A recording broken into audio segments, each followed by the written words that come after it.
नमो अरहन्ताणं नमो सिद्धाणं नमो आयर्याणं नमो उवज्जायाणं नमो लोये सव्वसाहुणम्।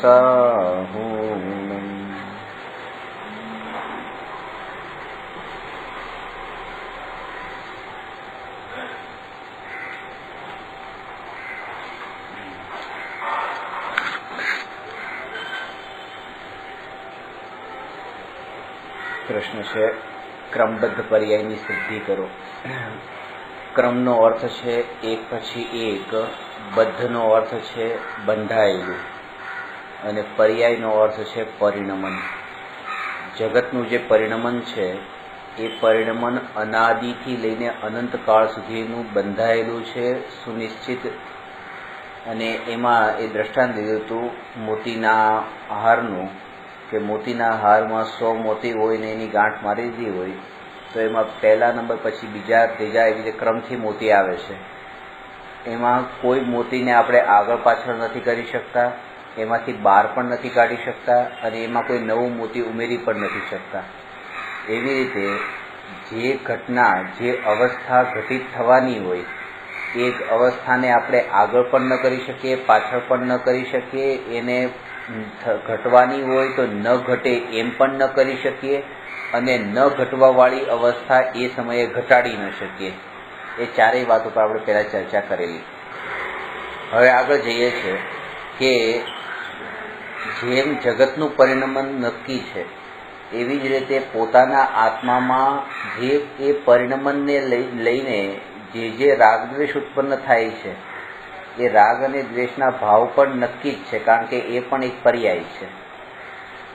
એટલે કે આત્મા આ સમયે કયા પદાર્થને જાણશે, જે પદાર્થને જાણશે એમાં રાગ થશે કે દ્વેષ થશે એ બધું જ નક્કી છે અને એમાં પણ આત્મા ફેરફાર ન કરી શકે।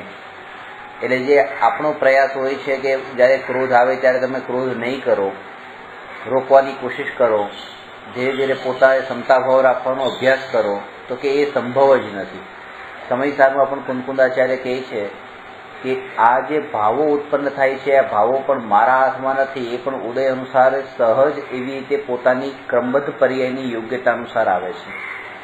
કેમ કે અત્યારે હું તમને એમ કહું કે તમે ક્રોધ કરો તો પણ તમે ક્રોધ ન કર્યો, બીજી વાર કીધું ક્રોધ કરો તો પણ ક્રોધ ન કર્યો, આમ વારંવાર તમને ક્રોધ કરવાનું કહું છું, તમે ક્રોધ કરતા નથી।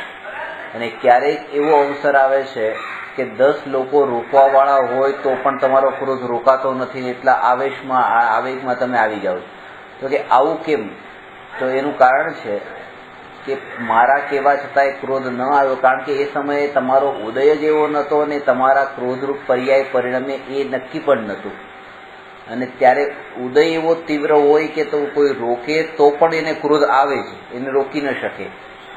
એટલે જે ભાવો ઉત્પન્ન થાય છે, ઘણી વખત આપણે કોઈમાં એટલો તીવ્ર રાગનો ભાવ થઈ જાય, કોઈ વાર રાગ ઘટી જાય, તો આ જે છે એ પણ ઉદય અનુસારે અને એ પર્યાયની યોગ્યતા અનુસાર આ કાર્ય થાય છે।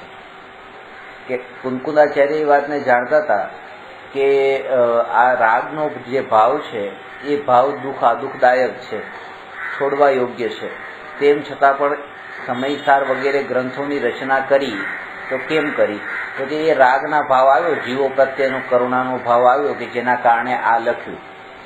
તો એ રાગનો ભાવ ભલે શ્રદ્ધામાં ધ્યેય છે, શ્રદ્ધામાં એમ માન્યું છે કે આ રાગ છોડવા યોગ્ય છે, તો પણ ચારિત્રમાં આ રાગ થાય છે, કારણ કે ચારિત્રમાં રાગ થાય એવી એ પર્યાયની એ સમયની યોગ્યતા છે। તો જ્યારે પણ કોઈ કશાય ભાવ થાય ત્યારે પછી પુરુષાર્થ ક્યાં કરવાનો? પુરુષાર્થનું મહત્વ જ ન રહ્યું પછી, કારણ કે જે ભાવ થાય છે પુરુષાર્થ શું કરવાનો? કે આપણે રોકવાનું નથી। જેવા ઉદય છે, કોઈ ક્રોધ કરે અને એમ કહી દે કે આ તો ઉદય છે એમાં હું શું કરું, અભિમાન કરે અને કહે કે આ તો ઉદય છે એમાં હું શું કરું? તો એના માટે કીધું છે કે જ્યારે એ બરાબર છે ઉદય છે, પણ એ જ્યારે તમને જાગૃતિ રહી કે આ ભાવ કર્મના ઉદયથી થયો છે, આ મારાથી નથી થયો, અને મારું કાર્ય શું છે કે એ ભાવ ખાલી મારા જ્ઞાનમાં જણાયો છે। એ મારું કાર્ય છે, એ બસ એ જણાયો છે. એવી જે જાગૃતિ, એ જાગૃતિનું નામ પુરુષાર્થ છે. ભાવોને છોડવાનું નામ પુરુષાર્થ નથી, પણ ભાવોમાંથી મારાપણું છોડી દેવાનું નામ પુરુષાર્થ છે. કારણ કે આત્મજ્ઞાન થાય છે જ્ઞાનીઓને. ક્રોધ, માન, માયા, લોભના બધા ભાવ છે. એમ નથી કે ભાવ રહ્યા નથી. એ યુદ્ધ પણ લડે છે અને ભોગ પણ ભોગવે છે અને બધા બારના 5 પાપ કરે છે. 5 પાપથી છૂટ્યા નથી. ચોથા ગુણસ્થાનમાં સમ્યક દ્રષ્ટિ જીવને 5માંથી એક પણ પાપનો ત્યાગ નથી. કારણ કે પાપનો આંશિક ત્યાગનું નામ અણુવ્રત છે. પાપનો પૂરેપૂરો ત્યાગ કરવાનું નામ મહાવ્રત છે. અણુવ્રત 5મા ગુણસ્થાને હોય છે, મહાવ્રત 6ઠા ગુણસ્થાને હોય છે અને અવ્રત જે છે એ 4થા ગુણસ્થાને છે. 4થા ગુણસ્થાને સમ્યક દ્રષ્ટિને એક પણ પાપ છૂટ્યું નથી. તેમ છતાં પણ પોતે દરેક સમયે કર્મની નિર્જરા કરે છે. આ નિર્જરા કેમ થાય છે જ્ઞાનીને? આના બળ ઉપર કે એ 4થા ગુણસ્થાનમાં જ્ઞાનીને જે એક કષાય ચોકડીના અભાવપૂર્વક જે વિતરાગ પરિણતિ પ્રગટ થઈ છે, એ વિતરાગ પરિણતિના બળે જ્ઞાનીને કર્મની નિર્જરા થઈ છે. વિતરાગ પરિણતિનું બળ છે ત્યાં 4થા ગુણસ્થાનમાં. ત્યાં એ એટલું જ ત્યાં કોઈ રાગ દ્વેષના ભાવને છોડ્યા નથી, પાપના ભાવને છોડ્યા નથી. હિંસાનો ભાવ ત્યાં 4થા ગુણસ્થાને જ્ઞાનીને આવે તો એમ જાણે કે આ જે હિંસાનો ભાવ છે, આ ભાવ મારું સ્વરૂપ નથી. બસ આ મારું સ્વરૂપ નથી, એનું નામ પુરુષાર્થ. એ જે આપણે એ ભાવોમાં એટલી તન્મયતા ને એકત્વ એવું હોય છે કે એટલું તો આપણે માનીએ છીએ કે આ ઘરમાં મારે મારાપણું નથી રાખવું, પુત્ર પુત્રીમાં મારાપણું નથી રાખવું. તો એ બધા એક સંયોગોમાંથી છોડવાની વાત કરીએ છીએ, પણ આ ભાવોમાં પણ મારાપણું નથી રાખવું એવો પુરુષાર્થ નથી કરતા. એમાં તો એવી તન્મયતા છે. અને મને આજે બહુ સારો ભાવ આવ્યો, એ મને નથી આવ્યો. મને એટલે કે હું ત્રિકાળી ભગવાન આત્મા, જેનામાં આજ સુધી એક પણ ભાવ ઉત્પન્ન થયો નથી, એ હું છું. મને આ જે ભાવ આવ્યો એ પર્યાયમાં ઉત્પન્ન થયો છે ને હું ત્રિકાળી છું. હું એક ક્ષણનો નથી, હું 3 કાળ ટકી રહેવા વાળો છું. આ જે શુભ ભાવ આવ્યો છે, આ શુભ ભાવનો નાશ થવાનો છે. આ શુભ ભાવ મરવાનો છે, હું મરવાનો નથી. અને દરેક સમયે જો એવી જાગૃતિ રહે કે આ ભાવમાં હું એકત્વ કરું. જેને મરવાનો શોખ હોય એ આ ભાવમાં મારાપણું કરે કે આ ભાવ મને આવ્યો. તો દાન દેવાનો ભાવ આવ્યો, પણ એ દાન દેવાનો ભાવ એ બીજા પળે ન આવ્યો. એ કઈ એવું નથી કે અનંત કાળ સુધી ભાવ રહે છે, એ પછી રહી જતો રહ્યો. હવે એ મને બહુ સારા ભાવ આવ્યો હતો, એ મને નતો આવ્યો, એ પર્યાયમાં આવ્યો હતો. અને હું પર્યાય નથી, હું ત્રિકાળી ધ્રુવ દ્રવ્ય છું. એ ત્રિકાળી અને ક્ષણિકના ભેદને જે દરેક સમયે જાણે છે, માને છે અને અનુભવે છે, બસ એનું નામ છે જ્ઞાન. અને એમને ક્રમબદ્ધ પર્યાયની શ્રદ્ધા થઈ એમ કહેવાય. હવે પુરુષાર્થ ત્યાં એક પુરુષાર્થ થઈ ગયો કે આ સમયની પર્યાયમાં ક્રોધ છે, બીજા સમયની પર્યાયમાં માન છે, ત્રીજામાં માયા છે, ચોથામાં લોભ છે. આ પર્યાયની યોગ્યતા અનુસાર આ 4 ભાવ થયા છે.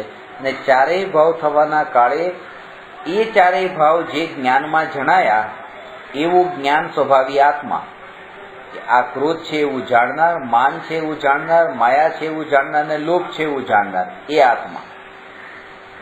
અને એનાથી પણ હજુ આગળ કે એ ભાવના સ્થાને અને આ જ્ઞાનના સ્થાને એને આ ક્રોધાદી ભાવોની પણ અપેક્ષા નથી. એ જ્ઞાનને દર્પણને એ અપેક્ષા નથી. સામે જે પદાર્થો પ્રતિબિંબિત થાય છે, પદાર્થો પ્રતિબિંબિત થાય તો પોતાનું અસ્તિત્વ ટકે.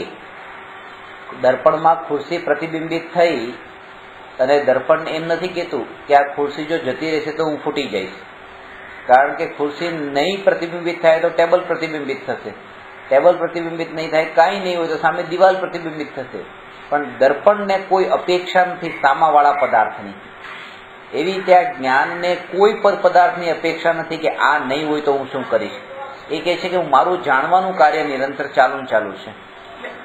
અને કોઈ નહીં હોય, કોઈ ન હોય તો હું પોતાને જાણીશ. પણ આ જે જાણપણું જે છે એ જાણપણું પરાધીન નથી, પરતંત્ર નથી, એ સ્વાધીન છે, સ્વતંત્ર છે.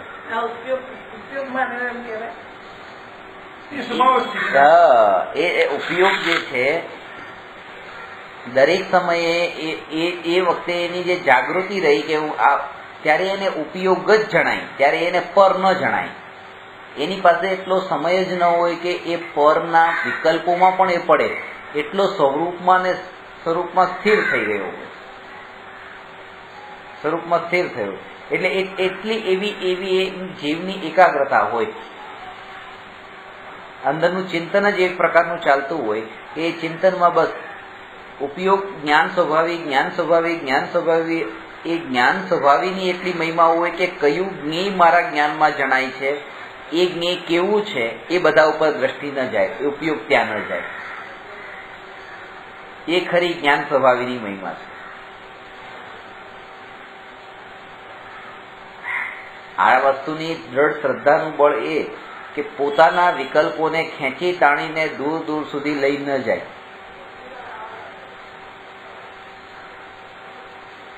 તમે અહીંયા આવ્યા, મોડા આવ્યા. હવે કેમ મોડા આવ્યા? શું કરતા હતા?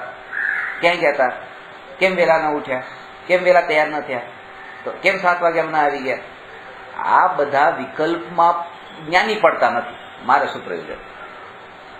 કારણ એનું બળ શું હોય છે? ઉપયોગમાં એટલું જોડાણ હોય છે, પોતાના સ્વભાવમાં જેટલી સ્થિરતા હોય છે કે આ સંબંધી કષાયોની પરંપરા એ ઓછી થઈ ગઈ. એ સંબંધી હવે બહુ આગળ નથી જતા. આપણા મોટાભાગના વિકલ્પો આવા પર સંબંધી આવા પ્રકારના જ ચાલતા હોય. હા, દરેક ઘટનામાં આ સવારથી રાત સુધી પરના માટેના વિકલ્પોમાં ઉલઝીને આ જે જ્ઞાન સ્વભાવી આત્મા છે એનો વિચાર પણ નથી આવતો. કેમ? એનું કારણ છે, કારણ કે એ જે ભાવ જે થાય છે ને, આ વિકલ્પો કરવાના ભાવ, આ રાગ દ્વેષ કરવાના ભાવ, એ ભાવને તો એમ માન્યું છે આ મારું સ્વરૂપ છે, અને જો આવું હું ન કરું તો હું રવ જ નહીં, હું મરી જાઉં. જો વિકલ્પ વગરનો થઈ જાઉં તો હું મરી જઈશ. એટલા માટે પોતાના અસ્તિત્વને ટકાવીને રાખવા માટે એને આવા વિકલ્પ સહજ આવે છે કે ના, આવો ભાવ તો ભાવવો જોઈએ, આ ભાવ તો કરવો જોઈએ. એટલે ઘણા લોકોને આપણે એમ કહીએ ને કે તમે રાગ દ્વેષ છોડી દો, કોઈમાં દ્વેષ ન કરો, કોઈમાં રાગ ન કરો, તો કે તો જીવવું કેમ? જીવવું કેમ નો અર્થ કે રાગ અને દ્વેષ જીવન છે. દ્વેષ ન હોય પણ પ્રેમથી જીવન, તો પ્રેમ વગર કેવી રીતે જીવન ચાલે? એકલા પડી જશું ગ્રુપમાં, તો એ ભાવ આવે છે. સાચી વાત છે. એટલે કે અત્યારે એવી પરાધીન દ્રષ્ટિ છે કે બસ આ મારું અસ્તિત્વ આ બધાના કારણે છે. ઓસ્ટ્રેલિયાના એક વૈજ્ઞાનિકે એમણે સિદ્ધ કર્યું કે જેના મિત્રો વધારે હોય છે એનું આયુષ્ય લાંબુ હોય છે. એવું મિત્રો વધારે હોય એટલે આયુષ્ય લાંબુ હોય. એને આ મિત્રને આયુષ્ય લાંબુ હોવાને શું સંબંધ છે? પણ પછી એ વિચાર કર્યો કે જેના મિત્રો વધારે હોય એટલે કે એને રાગ મિત્રોમાં છે, તો આયુષ્ય લાંબુ રહેવાનું જ છે. સંસાર પરિભ્રમણ આયુષ્ય બહાર થવાનું જ છે, એનો મોક્ષ નથી થવાનો. એ વાત સાચી છે કે જેના મિત્રો વધારે હોય છે એનું આયુષ્ય લાંબુ હોય છે. હજી એને આયુ કર્મના ઉદયનો અભાવ નથી થવાનો, હજી રહેવાનો છે લાંબો કાળ. મેં તો એ રીતે લઈ લીધું. એ વૈજ્ઞાનિક શોધ તો આપણે અહીંયા કઈ શોધખોળ કરીએ. હા,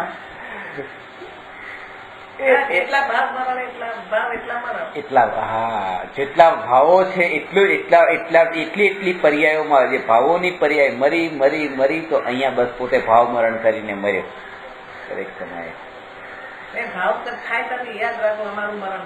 હા, અને એ સમયે એવી જાગૃતિ હોય કે જે પર્યાયમાં, ક્રમબદ્ધ પર્યાયમાં આ ભાવ આવવાનો હતો, હવે આવવાનો હતો ને મારા જ્ઞાનમાં જણાયો છે, આમાં કઈ નવું નથી, અચાનક કઈ નથી. જે આપણે અકસ્માત ભય જોયો હતો ને કે સમ્યક દ્રષ્ટિને અકસ્માત ભય નથી હોતો, એટલે અચાનક કઈ થઈ જશે તો અચાનક કઈ થઈ જશે તો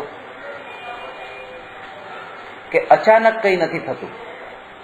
જેનું મેં તમને દ્રષ્ટાંત આપ્યું હતું કે આપણે ઘરેથી બહાર નીકળ્યા અને થોડા દૂર સુધી પહોંચ્યા, પાછા ઘરે આવ્યા કે શું થયું? તો વાદળા ઉપર જોયા હતા કે જોયું કે વરસાદ આવે તો, અત્યારે તો વરસાદ નથી, આ છત્રી લેવા માટે આવ્યા હતા પાછા, કે વરસાદ તો નથી, કે અત્યારે નથી પણ કે અચાનક આવી જાય તો.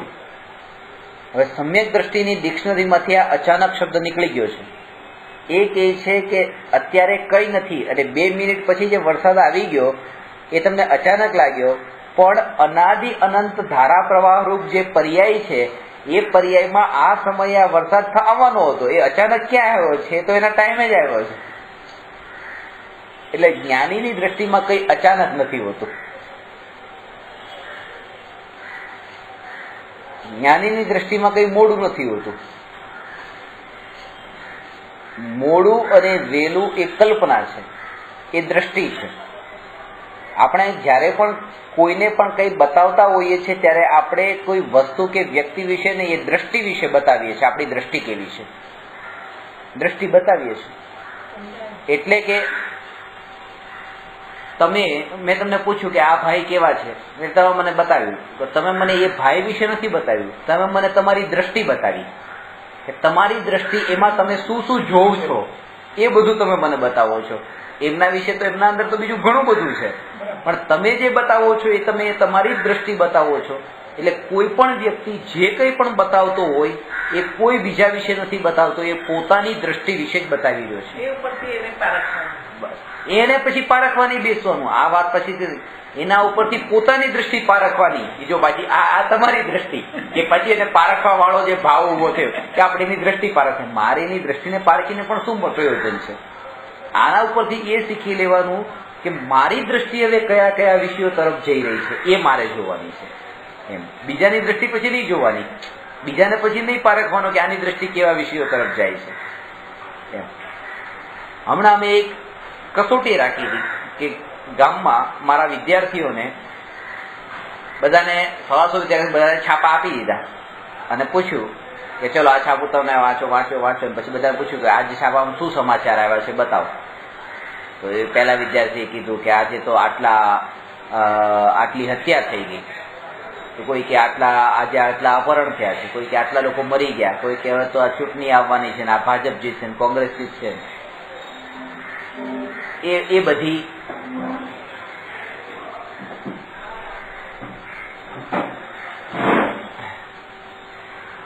એટલે એ બધી બધા અલગ અલગ પોતાના ઓપિનિયન આપ્યા. પેલો કે છાપામાં આજે આ હત્યાનું આવ્યું છે, તો કોઈ કે આ અપહરણનું આવ્યું છે, તો કોઈ કહે છે કે આ ચૂંટણીનું આવ્યું છે, રાજકારણનું બધું આવ્યું છે. તો છાપામાં તો બધું જ આવ્યું છે, પણ જેને જેમાં રસ હતો ને, કોઈ કે ભારત મેચ હારી ગયું એ આવ્યું છે. હવે ખેલમાં રસ છે અને એ દેખાય છે, એની દ્રષ્ટિમાં છાપાના બધા સમાચાર નથી દેખાતા, એને એ જ સમાચાર ઉપર દ્રષ્ટિ જાય છે જેમાં રુચિ છે. અને જેને બીજા રાજકારણમાં રુચિ છે અને રાજકારણના સમાચાર ઉપર દ્રષ્ટિ જાય છે. એક વ્યક્તિને તમે પૂછ્યું શું આવ્યું, કે કઈ છાપામાં આવ્યું જ નથી, ખાલી બસ ઓલા ક્રોસવર્ડ ભરવાના આવે ને એ જ આવ્યા છે. તો એના માટે ઓલા ચોકઠા આવે ને છાપામાં ભરવાના, એને એ એની દ્રષ્ટિ જેના ઉપર છે, તો છાપું જેના માટે લે છે કે ભરવાના, બસ બીજું કઈ ને કઈ જતું જ નથી એમાં, કે આજે છાપામાં કઈ નથી, ખાલી આ ચોકઠા ભરવાના હતા. અને જેને છાપામાં રસ જ નથી કે આમાં કઈ નથી, અમારે વાંચવું જ નથી, તો એ દ્રષ્ટિ પૂરી ચડી ગઈ. બસ એટલે એ જે હેડલાઇન્સ વાંચી ને ત્યાં પણ, એટલે ત્યાં આપણે રુચિ નથી, એટલે હજી દ્રષ્ટિ એના ઉપર ટકી નહીં આપણી. મારો કહેવાનો અર્થ એ છે, એવી રીતે આત્માની હજી રુચિ નથી, એની મહિમા નથી, એટલે આત્મા ઉપર દ્રષ્ટિ ટકતી નથી આપણી. આ જેમ કીધું ને, નિરીક્ષણ કરીએ છીએ કે તમારા પરિણામો, તમારા ભાવો કેવા કેવા પ્રકારના છે, તમારા ભાવો કેવા પ્રકારના છે, તમારા ભાવો કેવા પ્રકારના છે, બધાને નિરીક્ષણ કરીએ છીએ, પણ આમાં મારા ભાવો કેવા પ્રકારના છે એ નિરીક્ષણ રહી જાય છે, કારણ કે દ્રષ્ટિ પૂરી પર ઉપર જાય છે એટલા માટે.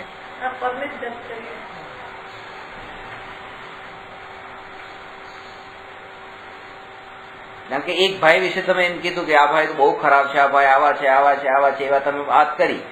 એ ભાઈ ખરાબ પણ હોય, એ ભાઈ સારા પણ હોય, એ કઈ પણ હોય, પણ તમારી દ્રષ્ટિમાં આ છે. અને ખરેખર હકીકત તો એ છે કે સારા પણ નથી, ખરાબ પણ નથી, વસ્તુ વ્યવસ્થાની દ્રષ્ટિએ.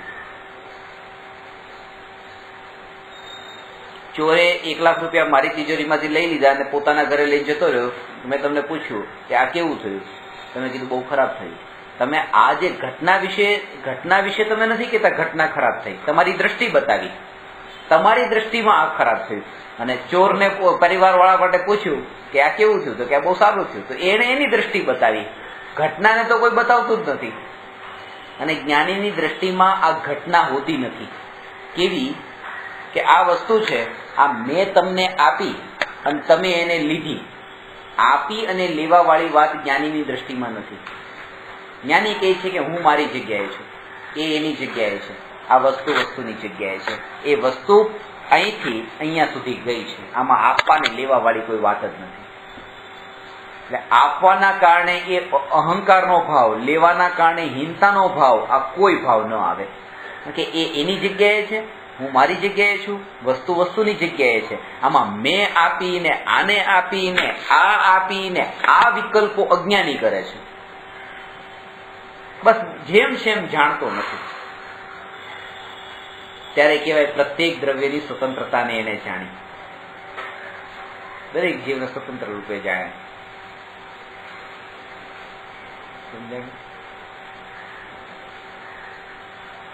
ક્રમબદ્ધ પર્યાય સુનિશ્ચિત છે, નક્કી છે, એટલે એમાં આપણા વિકલ્પો નથી કામમાં આવતા. એટલે કે જે વિકલ્પ આપણે કર્યો કે આ ઘટના ઘટે, પણ એ ઘટના મેં વિકલ્પ કર્યો કે 1:30 વાગે આ ઘટના ઘટે, અને ઘટના ઘટી 2 વાગે. કારણ કે 2 વાગ્યાની એ ઘટના ઘટવાનું નક્કી હતું, અને હું 1:30 વાગ્યાના થી વિકલ્પ ચાલુ કરી દીધા, ક્યારે ઘટે ક્યારે ઘટે ક્યારે ઘટે. એ વિકલ્પો બિલકુલ નકામા છે, કોઈ કામમાં નથી આવતા, કોઈ વિકલ્પ કામમાં નથી આવતા.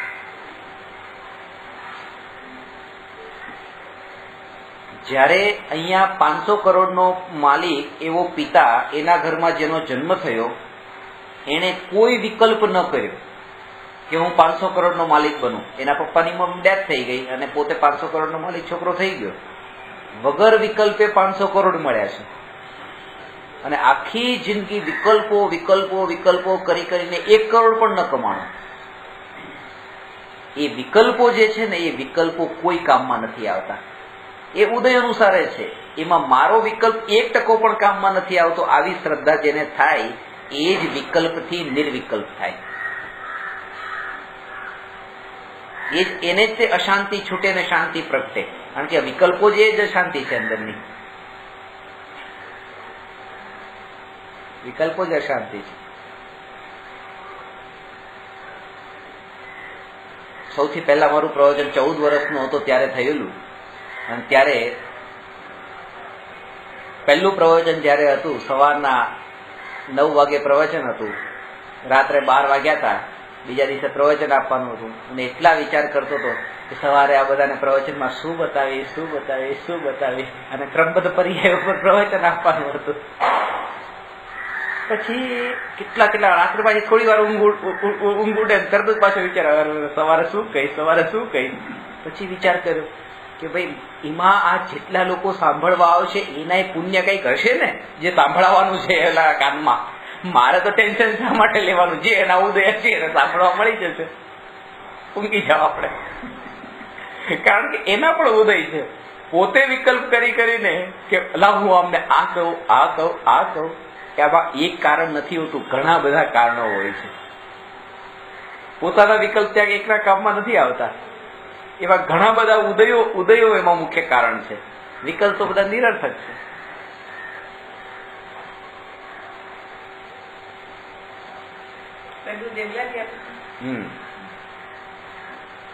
એટલે એ જે વિકલ્પો છે એ વિકલ્પો ઘટનામાં આપણને ઉપયોગી નથી બનતા. એ ઘટના તો વગર વિકલ્પે થઈ જાય છે.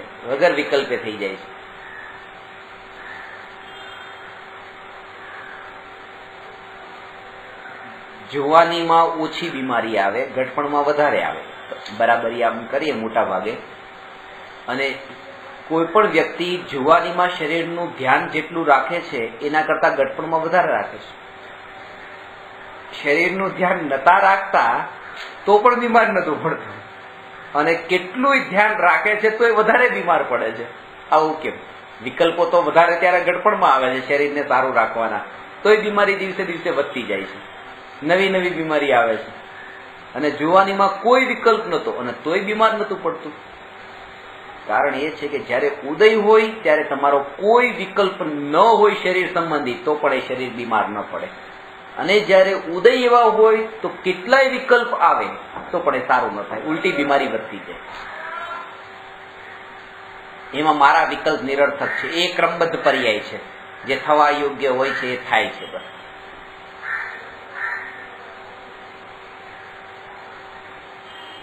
એમાં આ વિકલ્પ કરવો એ યોગ્ય નથી કે આમ નહીં ને આમ કર્યું તો સારું હતું.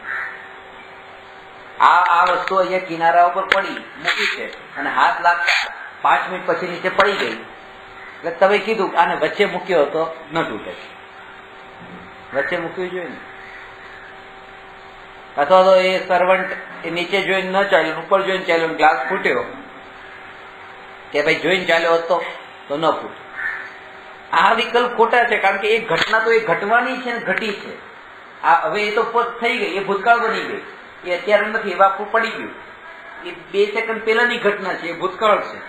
હવે એનો વિકલ્પ કરું કે ના અહીંયા હોત તો ન તૂટે ને અહીંયા હતું એટલે તૂટ્યું, એનો મતલબ તો પાછું મારું વર્તમાન બગાડ્યું. એટલે કહેવાય છે કે જે બન્યું એ જ ન્યાય. અને એટલું જ નહીં, જે બનવાનું છે એ પણ ન્યાય. કારણ કે એ પણ ભૂત જેટલું પાક્કું છે. ભૂતકાળને બદલી શકાય? ન બદલી શકાય. એવી જ રીતે ભવિષ્યકાળને પણ ન બદલી શકાય. એ ક્રમબદ્ધ પર્યાય બતાવે છે. તીર્થંકરના જન્મના 9 મહિના ગર્ભના 9 મહિના અને 6 મહિના પહેલાના, એટલે કુલ 15 મહિનાનો જે કાળ છે. ગર્ભમાં આવ્યાના 6 મહિના એટલે કુલ 15 મહિનાનો.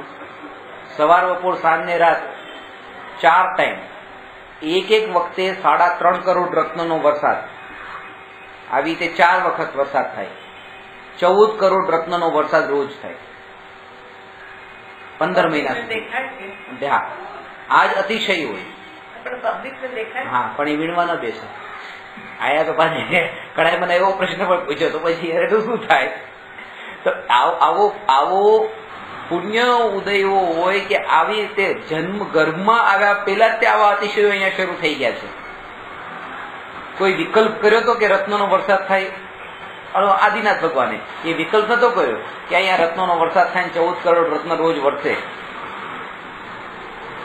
વગર વિકલ્પે ઉદય અનુસારે આ રત્નો વરસે છે. અને મુનિ અવસ્થામાં કેટલા વિકલ્પો કર્યા તો આહાર નહીં મળ્યો, એક ટાઈમની રોટલી નહીં મળી. વિકલ્પ તો કર્યા હતા, 6 મહિના સુધી જતા હતા, આહાર લેવા માટે નીકળતા હતા, પણ આહાર મળતો નતો. કહેવાનો અર્થ એ છે કે વિકલ્પોથી એક મળતું નથી અને વગર વિકલ્પે ઉદય અનુસારે સહજ મળી જાય છે. અરે એક પ્રકારનું અતિશય. પછી દેવોનું જો બધી રચના હોય, સમોસરણ પછી વિખરાય પછી કોણ લઈ જાય, ક્યાં લઈ જાય, એ જ તે. આના ઉપરથી પણ હમણાં તમને કીધું ને દ્રષ્ટિની વાત કરીને કે આ વાત આ દ્રષ્ટાંત સાંભળ્યું ત્યારે દ્રષ્ટિ પછી ક્યાં ગઈ? બસ એક મારી એ જ વાત બતાવી છે. આપણે દરેક સમયે આપણી દ્રષ્ટિ બતાવતા હોઈએ છીએ. હા, એક વ્યક્તિને કીધું તું બટાટા ખાવાનું છોડી દે, બટાટા નહીં ખાવ તો બટાટાનું શું થશે? ભારત દેશમાં કેટલા બટાટા ઉત્પન્ન થાય છે? એ તો દિલ્હીમાં મિનિસ્ટર બેઠા છે, આપણા કૃષિ મંત્રી છે, એ બધો એનો વિચાર કરશે. તું વિચાર શું કામ કરે છે બટાટાનું શું થશે? એક્સપોર્ટ થશે, જે થશે તે. તું એનો વિચાર શું કામ કરે? પણ એમાં 2 પોસિબિલિટી હતી. એક એ કે હું બટાટા નહીં ખાવ તો બટાટાનું શું થશે, અને બીજું એ કે બટાટા જો હું ખાઈશ તો મારું શું થશે, ક્યાં ક્યાં મારું પરિભ્રમણ થશે. પણ એને એ પ્રશ્ન ન થયો કે બટાટા ખાઈને મારું શું થશે, એને એ પ્રશ્ન થયો કે ન ખાઈને બટાટાનું શું થશે. આ સાંભળીને પણ દ્રષ્ટિ એની ક્યાં ગઈ, એ વાત છે. ગુરુદેવને કાનજી સ્વામીને કોઈ એવો પ્રશ્ન પૂછ્યો કે જયારે તમે એમ કહો છો કે બધું જ ક્રમબદ્ધ પર્યાયમાં નક્કી છે, તો પછી રાગ દ્વેષના ભાવે ક્રમબદ્ધ પર્યાયમાં થવાના છે તો નક્કી છે, તો થશે, તો હવે શું કરવું? તો કે જયારે આ તે ક્રમબદ્ધ પર્યાયની વાત સાંભળી પછી જયારે જે પ્રશ્ન થયો, એ પ્રશ્ન શેનો થયો? તને જે પ્રશ્ન થયો એ પ્રશ્ન રાગનો થયો કે આ રાગાદી ભાવનું પછી શું? તને આત્મા વિશે પ્રશ્ન ન થયો કે બધું ક્રમબદ્ધ છે તો ઠીક છે, તો પછી હવે આત્માને પ્રાપ્ત કેમ કરવો એવો પ્રશ્ન ન થયો. હજી રાગદ્વેષ સંબંધિત વિકલ્પો હજી ઉત્પન્ન થાય છે. સમજાણી વાત?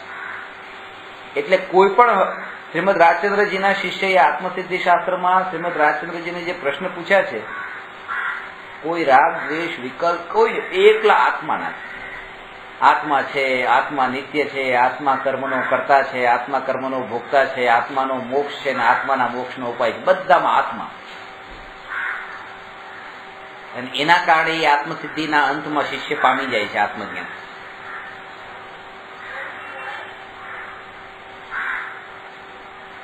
એટલે જે ઘટના ક્રમથી બંધાયેલી છે એમાં ફેરફાર કરવા નહીં જવું. દ્રવ્યને સત કીધું છે અને પર્યાય જે છે એ સતી છે. દ્રવ્યને સત કહેવાય, ત્રિકાળ સત્તા સ્વરૂપ છે, સત છે. પર્યાય એ દ્રવ્યમાંથી ઉત્પન્ન થઈ એટલે એને સતી કીધી, સત અને સતી. અને એમ કીધું કે જેવી રીતે કોઈ સતી સાથે કોઈ છેડખાની કરે તો એના ચિથરે ચિથરા ઉડી જશે, એવી રીતે આ પર્યાય સતી છે, એમાં ફેરફાર કરવાની કોઈ પણ કોશિશ કરી તો એ જીવનું પરિભ્રમણ વધી જશે. એને જેમ છે એમ રહેવા દો, બસ. એ સતી છે, પર્યાય. દરેક પર્યાય, જે પર્યાય જેમ છે જેમ છે તેમ સ્વીકાર, એનું નામ પુરુષાર્થ. એનું નામ પુરુષાર્થ. તમે મને અન્યાય કરો અને હું અન્યાયની સામે લડું, એનું નામ પુરુષાર્થ નહીં. પણ એ અન્યાય મને અન્યાય જ ન લાગે, એ અન્યાય ઉપર મારી દ્રષ્ટિ જ ન જાય, એનું નામ પુરુષાર્થ. કોઈ કાનમાં ખીલા ઠોકે તો એના કાનમાં ખીલા ઠોકવા જવો, એનું નામ પુરુષાર્થ નથી. અથવા તો ખીલા ઠોકે ત્યારે હાથ આડા રાખી દેવા, એને રોકવો, એનું નામ પુરુષાર્થ નથી.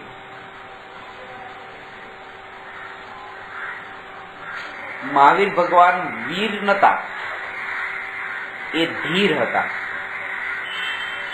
વીર અને ધીરમાં અંતર છે. વીર કોને કહેવાય?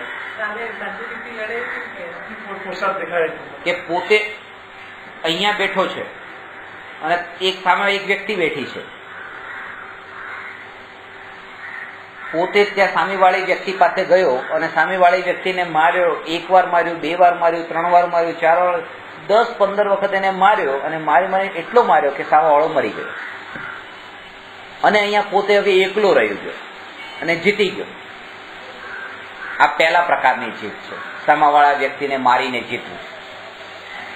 બીજી જીત એવા પ્રકારની છે કે હું અહીંયા બેઠો છું અને સામેવાળી વ્યક્તિએ મને માર્યો. 1 વાર માર્યો, 2 વાર માર્યો, 3 વાર માર્યો, 10 વાર માર્યો, 15 વાર માર્યો.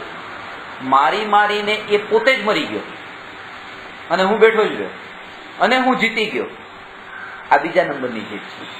પહેલા નંબરથી મારીને જે જીતવા વાળો છે એ વીર છે, અને આ બચીને જે જીત્યો છે એ ધીર છે. કેટલું પણ કોઈ મારપીટ કરે, ગમે તે બોલે, ગમે તે શબ્દ કે કડવા શબ્દ, તો પણ એને બસ ધીરજ રાખીને ધૈર્યપૂર્વક, બસ માત્ર જ્ઞાતા દ્રષ્ટા, કોઈ અસર ન થાય. તમે અત્યારે કોણ છો? ધીર છો. કેમ ધીર છો? આટલી વાત પ્રવચનમાં સાંભળો છો તોય કઈ થતું નથી, અસર જ નથી થતી. પ્રવચન સાંભળો, કેસેટ સાંભળો, ગુરુદેવના પ્રવચન સાંભળો, મારી કેસેટ સાંભળો છો તો ધીર થઈ ગયા છો મારી ભગવાન જેવા. કોઈ અસર નથી, એ ધીર ન કહેવાય. કર્મનો કરતા ને ભોગતા એ સમજાયો. આત્મા જ્ઞાતા નિષ્ઠા છે એ બધી કેવી રીતે? કર્મનો કરતા છે અને કર્મનો ભોગતા છે એ વ્યવહાર નહીની દ્રષ્ટિએ છે, ને જ્ઞાતા અને દ્રષ્ટા છે એ નિશ્ચય નહીની દ્રષ્ટિએ છે.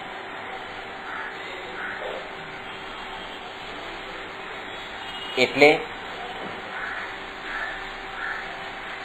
એ વાત સાચી છે કે આ ઘર, પુત્ર, પત્ની, પરિવાર આ મારા છે, કારણ કે મને મારા પુણ્યના ઉદયથી મળ્યા છે. આ બીજા જેટલા સંયોગો છે એ બધા મને મારા પુણ્યના ઉદયથી નથી. આમાં જ મારો પુણ્યનો ઉદય છે, એટલે વ્યવહારથી એ મારા છે. અને નિશ્ચયથી મારા કેમ નથી? કારણ કે નિશ્ચયથી મારી સાથે એ અનંતકાળ સુધી રહેનારા નથી. મારા વિકલ્પ અનુસારે એ પરિણમનારા નથી. એ મારા નથી, પરદ્રવ્ય છે. તો એ બે વાત સાચી છે. આ દ્રષ્ટિએ જોઈએ તો આ પણ સાચું છે કે મારા છે, આ દ્રષ્ટિએ એ વાત પણ સાચી છે કે મારા નથી. ઉદયની દ્રષ્ટિએ, કારણ કે એ આમના મફતમાં તો નથી મળ્યા ને, એની પાછળ મારો પુણ્યનો ઉદય ખર્ચાણો છે ને. કોઈ પણ વસ્તુ જે છે એ આપણને આમનામ તો મળતી નથી. એ આમનામ મળે છે એ પણ આમનામ નથી મળી. જે આપણે બજારમાં જઈએ ને એક સાબુ ખરીદ્યો, એ કોઈ વસ્તુ કે buy one and get two free, એ ગેટ ટુ ફ્રી જે છે ને એ ફ્રી નથી. ત્યાંથી ભલે આપણે ફ્રી હા પેલા ખરીદીને એમાં પછી એને વસૂલ કર્યા જ છે પૈસા કોઈને કોઈ રીતે. આપણે એ કોઈ ઉપકાર નથી કર્યો એવી રીતે, અને માનો ઉપકાર કરી પણ દે કોઈ એવી રીતે, તો પણ જૈન દર્શન તો કહે છે કે તમારું પુણ્ય તો એમાં ખર્ચાનું છે, મફતમાં નથી મળ્યું.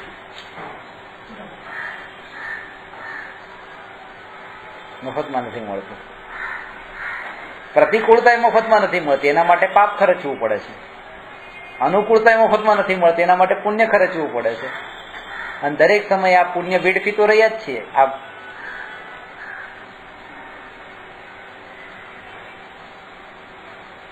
પુણ્ય આત્મામાં કેટલાક શુભ ભાવ કર્યા, ભાવ્યા ભૂતકાળમાં, ભાવીને પુણ્ય બંધાણું. પોતાનું એક ઘર છે અમેરિકામાં, એક એન્ટોપમાં, હવે એક અહીંયા, અલગ અલગ જગ્યાએ ઘર રાખ્યા છે. એક ઘરના અંદર કબાટમાં 200 સાડીઓ, 250 સાડી ત્યાં પડી મૂકીને રાખી છે.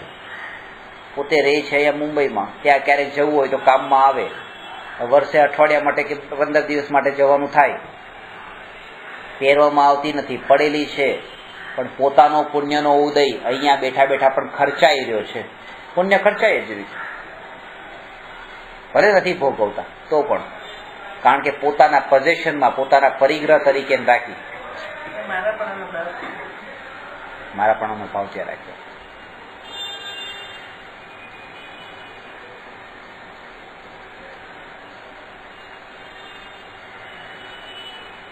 જ્યારે કોઈને એમ કહીએ કે તમે ધર્મ કરો, તો એનું આ ક્રમબદ્ધ પર્યાય એ વાતને બતાવે છે કે તમારા બધા જ કારણોનું સમાધાન આ સિદ્ધાંતથી થઈ જશે. જે કારણોથી તમે ધર્મ નથી કરતા ને, અને બતાવો છો કે અમને આ કારણ છે. તો પહેલું કારણ એ પૂછ્યું તમે ધર્મ કેમ નથી કરતા, એટલે શાસ્ત્ર સ્વાધ્યાય, ધર્મના માર્ગમાં આવવા માટે શાસ્ત્ર સ્વાધ્યાય, દેવ પૂજા, તત્વનું ચિંતન, મનન, અધ્યયન, એ તો આ બધા કાર્ય કેમ નથી કરતા? તો કે અમારી પાસે સમય નથી. કે શું કામ છે? કે આખો દિવસ સવારથી સાંજ સુધી દુકાને બેસવાનું હોય, પરિવારને સંભાળવાનું હોય, એનું ધ્યાન રાખવાનું, વસ્તુ લાવી મૂકવી, આ તે કેટલાય કામ અમારી પાસે છે, સમય નથી. હવે જ્ઞાની એને કહે છે કે તમારી પાસે જે કામની તમે આ લિસ્ટ બતાવી, 200 કામ તમે મને બતાવી દીધા, આમાંથી એક પણ કામ તમે કરતા નથી. એ કર્મનો ઉદય કરે છે, એ કર્મનો ઉદય કરે છે. તમે એના કરનારા નથી. ત્યારે આના ઉપર જે કર્તૃત્વનો બોજો હતો એ બોજો ઉતરી ગયો. હવે જેટલું કામ હતું એ જવાબદારી, એ રિસ્પોન્સિબિલિટી સંભાળી લીધી કર્મએ. હું મારી રીતે ઉદયમાં આવીને આ બધા કામ પતાવતું જઈશ. ત્યારે પછી આને પૂછ્યું, હવે બોલ તારી પાસે શું કામ છે? હવે કઈ કામ નથી, કારણ કે મારું કામ તો કર્મ કરીએ. કે હવે જેટલો તને ટાઈમ મળ્યો એ ટાઈમ હવે તું ધર્મ કર, કારણ કે એ કર્મ નહીં કરે, એ તારે કરવાનું છે ધર્મ. અને આ જે જગતના કામ છે બધા જ કર્મ કરી ગયા છે. પણ એક શ્રદ્ધાનું બળ જોઈએ, શ્રદ્ધાન જોઈએ. જેને એ શ્રદ્ધાન થયું છે એ જીવને એ વિકલ્પ નહીં થાય. ઘટપણમાં શું થશે, ઘટપણમાં શું થશે, મોંઘવારી વધી ગઈ છે, પૈસા થોડાક બચાવીને રાખવા જોઈએ, મેડિકલ કેટલું વધી ગયું, દવા કેટલી મોંઘી આવે છે. આ બધા વિકલ્પો અજ્ઞાનીઓના કલ્પના લોકમાં જ ઉત્પન્ન થતા હોય છે, જ્ઞાનીઓને નહીં.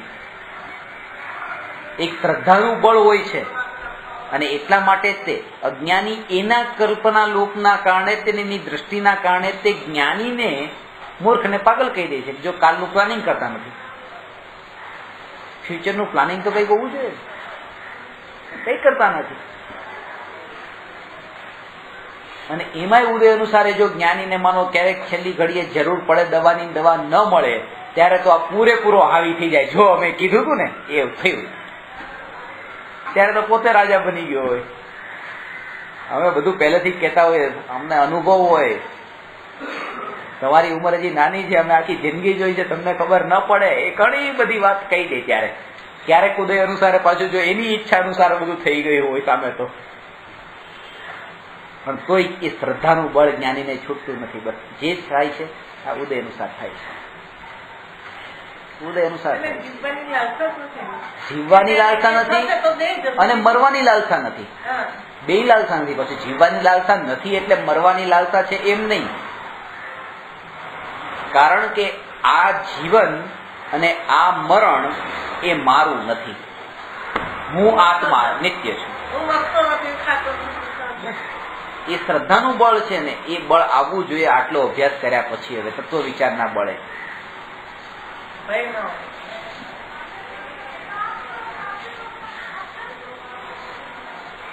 પોતાના ઉપર જ વિચાર કરવાનો.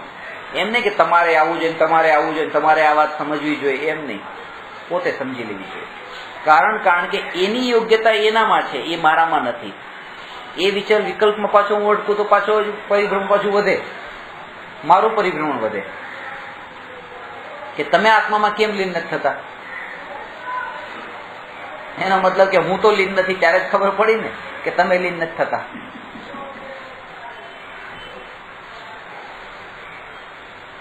એટલે આ સિદ્ધાંત આપણી દ્રષ્ટિને પૂરી રીતે સમસ્ત પર પદાર્થોથી હટાવીને પોતાનામાં સ્થિર કરવા માટે ઉપયોગી બને એવો આ સિદ્ધાંત છે. ક્રમબદ્ધ પર્યાય.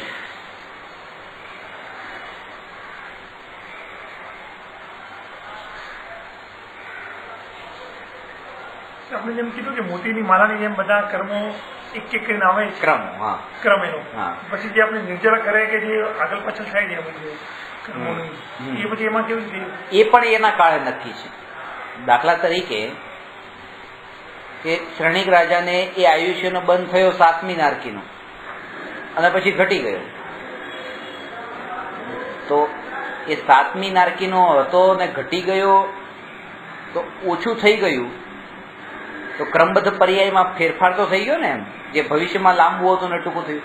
તો કે ભગવાનના જ્ઞાનમાં તો એ હતું જ તે પાછું કે આ 84,000 વર્ષનું જ આયુષ્ય છે. એનાથી વધારે આયુષ્ય નથી, પહેલેથી હતું.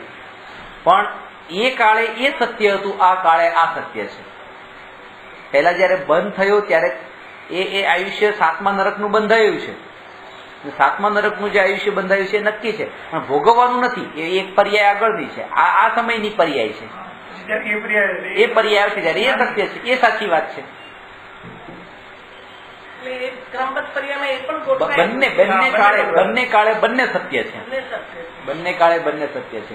એક વકીલ છે, એ કેસ લડે છે. સવારનો કેસ લડ્યો એ તમારા તરફથી લડ્યો. કેટલી ખોટું સાચું ઘણું બધું કરી આડોઅવડું કરીને તમને જીતાડી દીધા. અને સાંજે તમારા તરફથી કેસ લડ્યો. હવે સવારે તમને હરાવ્યા અને એમને જીતાવ્યા, સાંજે તમને જીતાવ્યા અને એમને હરાવ્યા. અને પછી ઊંધું વિરુદ્ધમાં તમારું ખરાબ બોલવા માંડ્યો. સવારે તમારું ખરાબ બોલતું હતું. એટલે સાંજના જયારે તમારો કેસ પછી એ જીત્યો એટલે પછી બધા એને પૂછ્યું કે સવારે તું આમ સાચું કહેતો હતો, સાંજે આ સાચું કહે છો, મારે માનવું શું, કયું સાચું છે, હવે તું બતાવી દે. તો કે સવારે સવાર વાળી વાત સાચી હતી, સાંજે સાંજ વાળી વાત સાચી છે. બે વાત, એ કાળે એ સાચું છે, આ કાળે આ સાચું છે. તો જયારે બંધ પડ્યો ત્યારે 7મા નરકનો બંધ એ સાચું છે, અને જયારે પછી એ ભોગવવાનો ઉદય આવ્યો ત્યારે આ સાચું છે. એના સમયે એ પર્યાય નક્કી છે. કર્મના 100 વર્ષનું એ કર્મનો 100 વર્ષની સ્થિતિ બંધાણી. એ 100 વર્ષમાંથી માનો 50 વર્ષ પણ થઈ, 50 વર્ષની થવાની પણ નક્કી હતી પાછી. એ 100 માંથી 50 થઈ ગઈ છે એટલે વહેલું થઈ ગયું એમ નહીં. 100 નું નક્કી હતું, પછી 50 નક્કી હતું, ને 50 ભોગવવાનું એ પણ નક્કી હતું. એ પર્યાયમાં જયારે ભોગવવાની આવે છે એ પર્યાયમાં.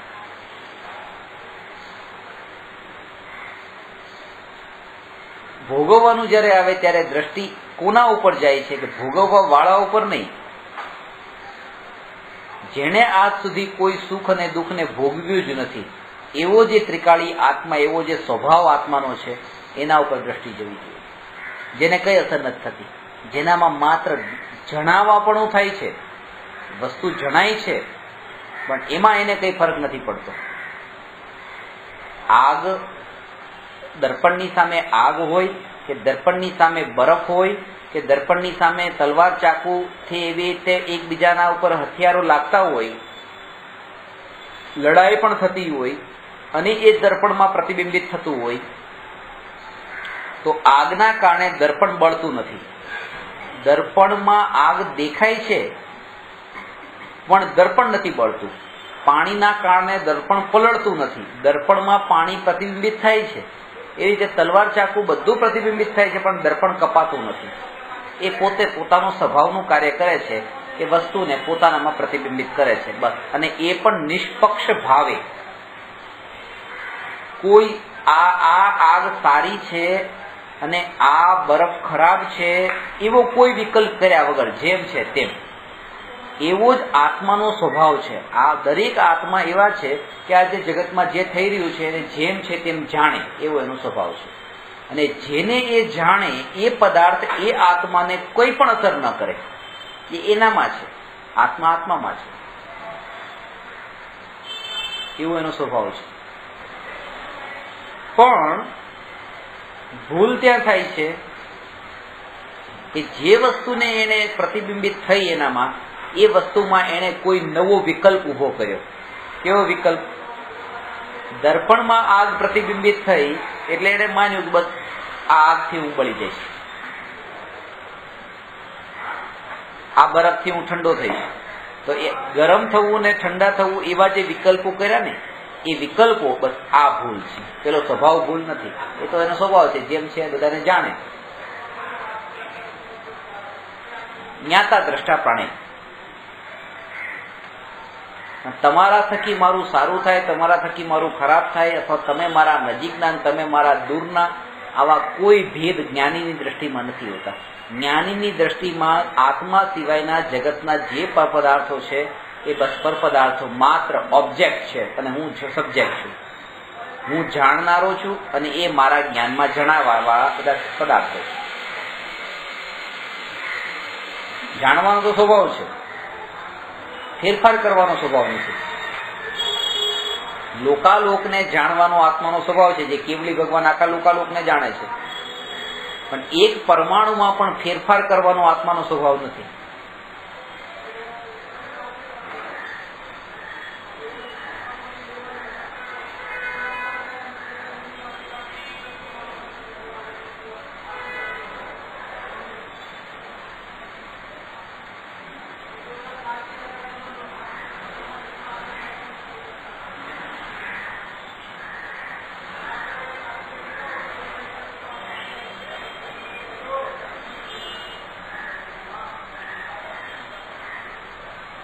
પોતાના હાથમાં આપણે દર્પણ લીધું અને દર્પણ લઈને કોઈના બંગલાની સામે જઈને આપણે ઉભા રહી ગયા અને બંગલો આપણા દર્પણમાં પ્રતિબિંબિત થયો, એટલે એનો અર્થ એમ નથી કે એ બંગલાનો માલિક હું બની ગયો. દર્પણ મારું છે એ વાત પાકી છે, પણ એ દર્પણમાં એનો બંગલો પ્રતિબિંબિત થયો એટલે બંગલાનો માલિક હું બની ગયો એ વાત બરાબર નથી. એ અજ્ઞાનતા, મૂર્ખતા છે. એવી જ રીતે આપણું જે ઘર છે એ શું છે? આપણા જ્ઞાનમાં, આપણા જ્ઞાન રૂપી દર્પણમાં જણાયું છે મારો અધિકાર આટલા દર્પણ પૂરતો છે, જ્ઞાન પૂરતો છે. અને જે મારું ઘર પ્રતિબિંબિત થયું અને મેં માની લીધું આ મારું છે, બસ આયા ભૂલ કરી.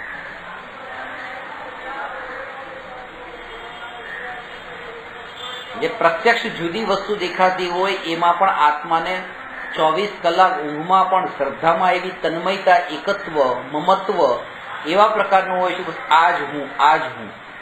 આ જ મારું. ઊંઘમાં પણ શ્રદ્ધામાં એ જ છે.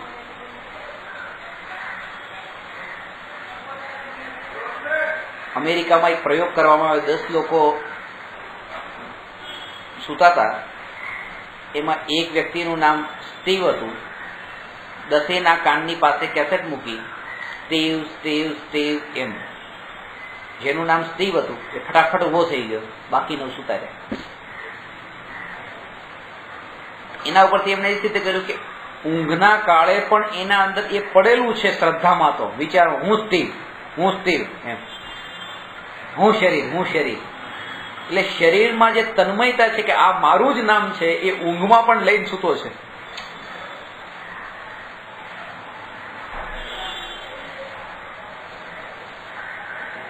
જેમ આ શરીર મારું છે એ લઈને સૂતો છે, એમ આ ઘર મારું, આ પુત્ર મારા, પત્ની મારી, આ બધા મારા, એ ઊંઘમાં પણ એની શ્રદ્ધામાં પડેલું છે.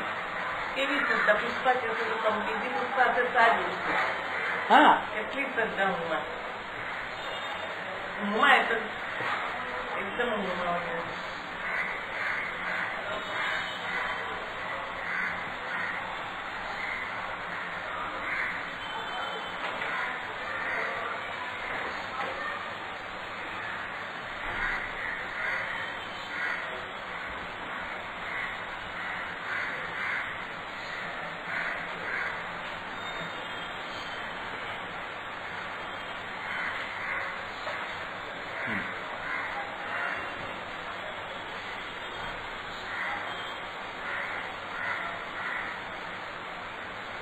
અને એના કારણે ઊંઘમાં પણ એને મિથ્યાત્વ સંબંધી કર્મોના બંધ ચાલુ છે.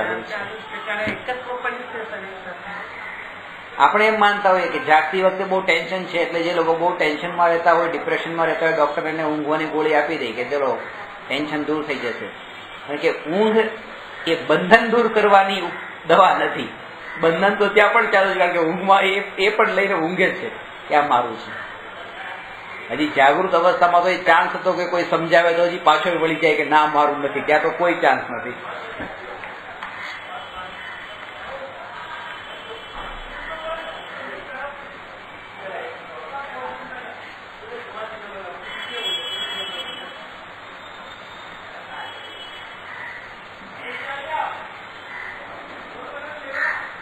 ગણધરની ઉપસ્થિતિ વિના તીર્થંકર ભગવાનની દિવ્ય ધ્વનિ ન ફરે. ગણધર હોય સમૂહ શરણમાં તો જ વાણી નીકળે. મહાવીર ભગવાનને કેવળ જ્ઞાનની પ્રાપ્તિ થયા પછી સમૂહ શરણ ભરાણું 66 દિવસ સુધી સવાર બપોર સાંજ લોકો ભગવાનની વાણી સાંભળવા માટે જતા હતા. પણ ભગવાન ઉપદેશ નતા આપતા, કારણ કે ગણધર નતા. ગૌતમ સ્વામીની હાજરી નથી. 66 દિવસે ગૌતમ સ્વામીની હાજરી હતી. 66 દિવસ સુધી ભગવાનની વાણી ન નીકળી. આના ઉપરથી ઘણી વાત સમજવાની. પહેલી વાત તો એ કે સવાર બપોર સાંજ 3 ટાઈમ માટે આમ ભગવાનની વાણી ખપતી હોય, લોકો સમોસણમાં રોજ જતા હોય 66 દિવસ સુધી, તો એ જીવોનું ધૈર્ય પણ કેટલું હશે. અહીંયા તમે આવો સાંભળવા માટે, અને હું 1 દિવસ માટે 2 કલાક તમે અહીંયા આવ્યા, હું કઈ બોલું જ નહીં, બીજી વખતે તમે આવશો જ નહીં. એમ આશા નહીં આવો ચલો આજે નહીં તો આવતીકાલે બોલશે, ચલો આવે જ નહીં. ઉલટું બીજા આવતા હોય તો એને રોકી દેશે કે ના તમે નહીં જતા, કારણ કે કાલે આવું કર્યું છું. અને બીજું એ ગણધરની ઉપસ્થિતિ થઈ, વાણી ખરી, વેલા કેમ ન ખરી? એ ક્રમબદ્ધ પર્યાયમાં જેટલા જીવો છે બધાનો ઉદય એ સમય આવવાનો. 66 દિવસ પછી ઉદય જો હોય તો પેલા એ ગણધરની ઉપસ્થિતિ પણ ન થાય. આ ઉદય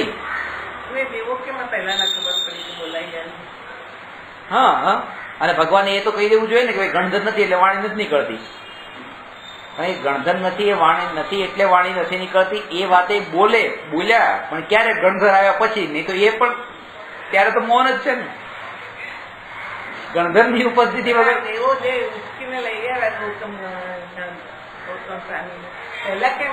એ જ ક્રમબદ્ધ પર્યાય ને, એ જ વાત છે ને કે એના ક્રમ એનો જયારે આવ્યો.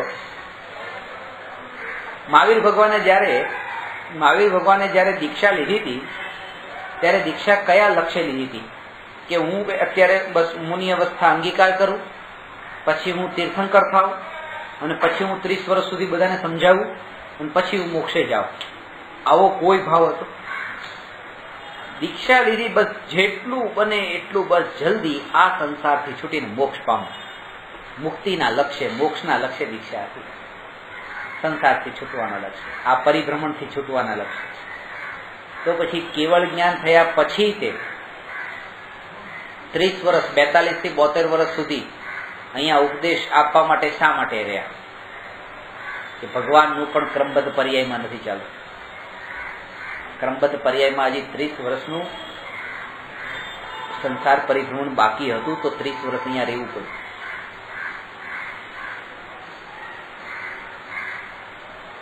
આદિનાથ ભગવાન સમોસરણમાં ભવ્ય જીવોને ઉપદેશ આપતા હતા તો પશુઓ પણ આવતા. પશુ સાથે લોહીનો તો કોઈ સંબંધ નતો ને એ ભવનો, અને જેની સાથે લોહીનો સંબંધ હતો એવા ભરત ચક્રવર્તી કે 60,000 વર્ષ માટે યુદ્ધ કરવા નીકળી ગયા, યુદ્ધની તૈયારી કરતા હતા. એક બાજુ જેની સાથે કોઈ ઓળખાણ નથી એ સાંભળવા માટે આવે, અને અહીંયા લોહીનો સંબંધ એ ત્યાં લડાઈ કરવા જાય. એને એકાદ વાર તો કહી દેવું હતું કે એ ભરત અહીંયા આવી જાય, બેસી જા ભાઈ. પણ એ કેવળ જ્ઞાનમાં જણાઈ ગયું છે કે આટલા કાળ પહેલા તો એ અહીંયા આવવાના જ નથી. તો વિકલ્પ જ કેવી રીતે થાય જયારે ખબર છે, શ્રદ્ધાન છે કે એના પેલા થવાનું નથી. જેનો કાળ પાક્યો છે ને આ મળે છે, થાય છે.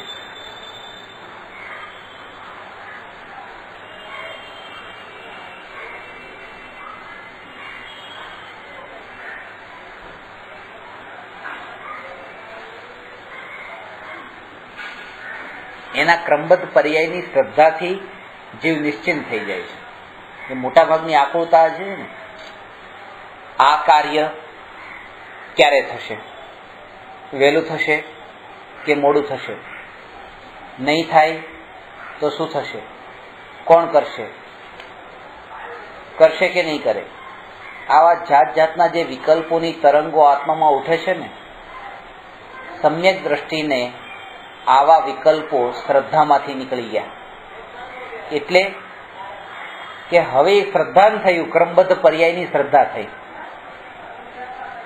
આપણને આ બહાર જતા હોઈએ, સિગ્નલ પર હોઈએ, આ સિગ્નલ લાલ માંથી લીલું ક્યારે થાય, લાલ માંથી લીલું ક્યારે થાય, ક્યારે થાય, ક્યારે થાય, આકુળતા છે. ખબર છે કે લાલ માંથી લીલું એ એના ટાઈમે થશે, આપણા વિકલ્પોથી નહીં થાય. તોય વિકલ્પો ક્યારે લીલું થશે, ક્યારે લીલું થશે. અને લીલું થઈ ગયા પછી આ લાલ ના થાય તો સારું, આ લાલ નહીં થાય તો સારું, અમે નીકળી જઈએ તો સારું. અરે એના ટાઈમે થશે પાછું. બે વિકલ્પો છે. સરકાર પણ આ વાતને જાણી ગઈ છે કે લોકોને આ વાતની બહુ આકુળતા છે કે આ લાલ માંથી લીલું ક્યારે થશે, એટલા માટે ત્યાં સેકન્ડ મૂકે છે. 30 સેકન્ડ, 29 સેકન્ડ, 28 સેકન્ડ, એટલે એના પહેલા નહીં થાય, શાંતિ રાખ. પણ આને હવે બીજી આકુળતા થઈ, 27 સેકન્ડ, 26 સેકન્ડ. હવે 27 સેકન્ડ ક્યારે પૂરી થશે, 26 સેકન્ડ ક્યારે પૂરી થશે, 26 સેકન્ડ પછી પૂરી થશે. આદત એમ જાણતો હોવા છતાં પણ કે આ 26 સેકન્ડ પૂરું થવાનું છે, પણ 26 હવે કેમ નીકળે, 26 કેમ નીકળે, 26 ક્યારે પૂરી થાય, ક્યારે પૂરી થાય, 26 સેકન્ડ પછી પૂરી થાય. આ જે વૃત્તિઓ, અને એનું કારણ એ નથી હોતું, એને કોઈ આ ઉતાવળ જ નથી. એને ઉતાવળ એ છે કે અહીંયાથી હું તમને મળવા માટે આવું છું, તમારા પાસેથી મને 2 લાખ રૂપિયા મળવાના છે, અને તમે મને કીધું કે 8 વાગે તમે આવી જજો, પછી હું જતી રહેવાની છું, ઘરે નથી. અને હવે અહીંયા 7:45 થઈ ગયા છે અને 15 મિનિટનો રસ્તો છે અને આ સિગ્નલ હજી ખુલતું નથી. હવે એની ત્યાં જે લોલુપતા જે છે ને, ત્યાંની જે લાલચ છે, લોભ છે, એ લોભ અહીંની આકુળતા કરાવે છે. મને તમારી પાસે કઈ લેવાનું જ ન હોય, કઈ મળવાનું જ ન હોય, ખાલી આમ આવતો હોય તો એવી આકુળતા નહીં થાય કે ક્યારે ખુલે, ક્યારે ખુલે. ખુલવું હોય ત્યારે ખુલે. હા, ટાઈમ આપો ને ત્યારે જ આકુળતા થાય.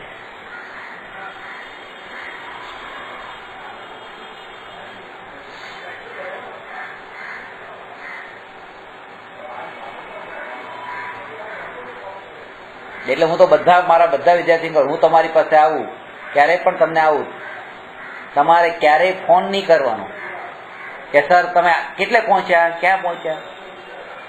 કારણ કે એ વખતે હું મારું ચિંતન કરતો હોઉં, હું રસ્તા વચ્ચે હોઉં, મારું ચિંતન ચાલતું હોય, અને એ ચિંતનમાં પાછું ક્યારે પહોંચ્યા ને હવે તમે 10 જણા ફોન કરે કે ક્યાં પહોંચ્યા, એ જવાબ આપવા બેસું ચિંતન ક્યારે કરું. આ તો બધામાં તો બોલવાનું છે. ચિંતનનો જે કાળ મને મળે એ જ છે. કોઈ આકુળતા નહીં. બસ હવે તમારા ફોન બંધ થઈ ગયા, બહુ સારું થઈ ગયું. નહીં તો પેલા દર વખતે ક્લાસ પેલા આવી જ જાય, 5 મિનિટ ન થાય ત્યાં ફોન આવી જાય, ક્યાં પહોંચ્યા.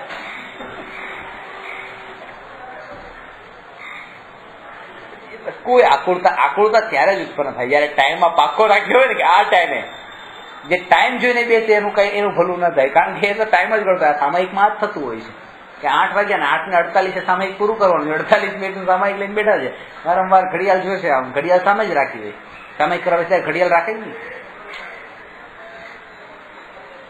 ઘડિયાળ રાખવાની વસ્તુ નથી. ધ્યાનમાં બેસો તો રાખ્યા તો 5 ને બધું ભણતા હોય સાથે જ બોલતા હોય થોડા અંદર આત્મામાં ગયા ને તો પડી જ ન ગઈ. આત્મામાં ગયા હોય અને આ પાઠ કરવા બેઠા છે ત્યારે પાછી ઘડિયાળ રાખી જ બેસે એમ નહીં. ત્યાં પણ ઘડિયાળ રાખવાની ક્યાંય જરૂર નથી. કારણ કે ત્યાં તમે કયા લક્ષ્ય બેસો છો? ભગવાનની પૂજા કરવા માટે તમે જાઓ છો. પૂજા કરતા કરતા તમે પોતાના આત્મામાં લીન થઈ જાઓ, એવો ભાવ તમે ભાવો છો. તો એવો ભાવ જો ભાવતા હો તો પછી આ ટાઈમ ન જોવે. અત્યારે હું તમને એમ કહું કે અત્યારે તમને શુદ્ધોપયોગ નિર્વિકલ્પ આત્માનું ધ્યાન અત્યારે થાય, પણ અહીંથી આ જગ્યા ઉપરથી તમારે ક્યાંય પછી અહીંયા ક્યાંય જવાનું નથી. અહીંથી તમે સીધા સ્વમ શ્રેણીથી મોક્ષે જવાના છો. તૈયારી અત્યારે આ પડે છે. કોઈને મળવાનું નથી, છોકરાને મળવાનું નથી, ઘરવાળાને કોઈને મળવાનું નથી, કોઈ સાથે વાતચીત કરવાની નથી, કઈ નહીં, બધું છૂટી ગયું.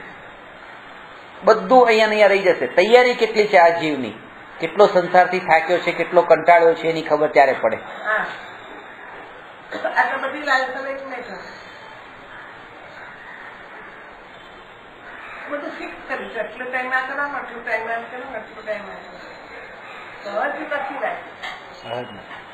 સહજ નથી કે આજે હું માનો કે સાધના કરવા માટે બેસું છું, સાધનામાં જેટલો ઉપયોગ સ્થિર રહેશે એટલો રહે, અને ઉપયોગ જો સ્થિર વધારે રહી જાય તો હું આ ક્લાસે છોડી દઈશ. ઘણી વખત તમને કહું હું ક્લાસમાં નહીં આવું, કારણ કે મારી સાધના બસ અત્યારે મારો ભાવ કારણ કે આ ધારા રહેતી નથી.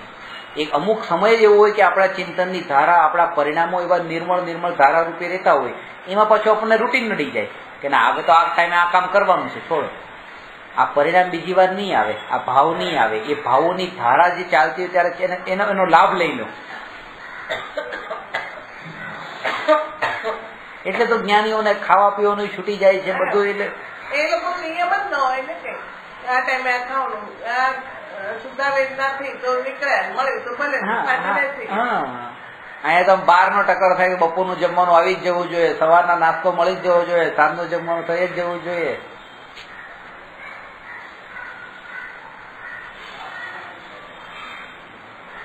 વિકલ્પો એના ચાલુ હોય. બપોરનું જમીન ઉભા થાય, મોટા ભાગના ઘરે મેં જોયું જમીન બપોરનું જમીન ઉભા થાય પછી પહેલો જ વિકલ્પ હોય સાંજે શું બનાવવાનું છે.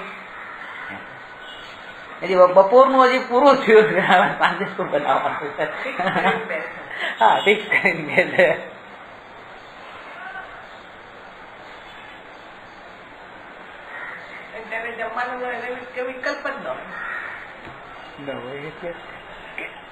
એક આદત પડી ગઈ છે, આદત અને લોલુપતા પણ એ બધી અંદરની વૃત્તિઓ પડી હોય ત્યારે જ આવા વિકલ્પો ઉઠતા હોય. તો વિકલ્પ આવે ક્યાંથી? અંદરનો કચરો જે હોય એ જ બહાર આવતો હોય, બાકી ક્યાંથી આવે?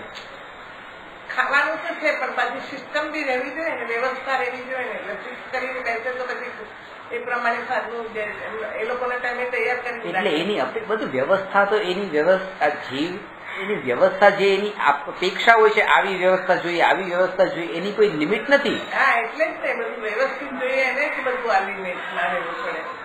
જેને મળ્યું તો ભલે ન મળ્યું તો ખાકડો દૂધ ખાઈ લે, એને ન વ્યવસ્થાની જરૂર પડે. એક મહેમાનને ઘરે જમવા માટે આમંત્રણ આપ્યું, કેટલાય શાક બનાવ્યા હતા, કેટલાય પછી બધી વ્યવસ્થા પકવાન આ તે ફરસાણ એમણે ખાધા પછી મને એક ખાલી કહેતા ગયા કે તમે બધું સમજો પણ એનું પ્રેઝન્ટેશન બરાબર નથી. એટલે આમ કે દાળની બાજુમાં કઈક રોપીને ફરસાણ મૂકી દીધું ને એવું બધું હતું કે પછી એનું પ્રેઝન્ટેશન એટલે આમ જે બધું વસ્તુ મૂકવાની ક્યાં મૂકવાની કઈ કીધું અમને ગામડામાં ન ખબર પડે પ્રેઝન્ટેશન કે એનું બરાબર હતું કે જમવાનું બહુ સરસ હતું.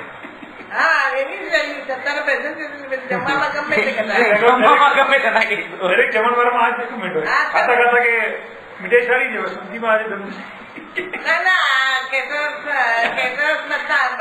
જો બરાબર જો વ્યવસ્થિત ન સ્ટાફ સારો નહીં બધું વ્યવસ્થિત પ્લેસમાં હોવું જોઈએ તો કહેવાય કે ખરાબ અને અપેક્ષા કેટલું પણ ઠેકાણ હોય ને પછી પણ માણસની બોલવાની પદ્ધતિ એવી જ હોય કે બધું સારું હતું પણ એક તો આવી જ જાય. નહીં તો કે આજે ગરમી બહુ હતી, ખાવાનું બહુ સારું હતું, ગરમી નથી, પંખો નતો, ખાવાનો પંખો નતો, ગરમી બહુ હતી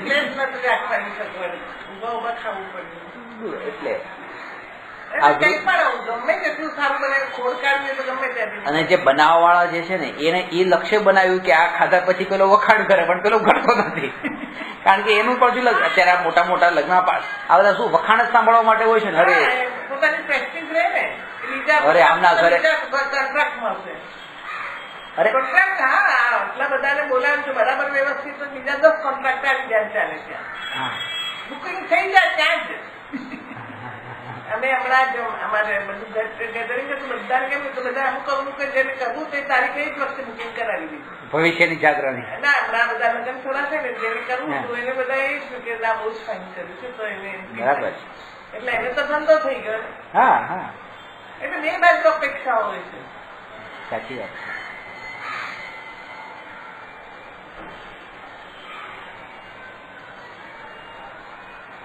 કેટર તો એ જ ઈચ્છતા હોય.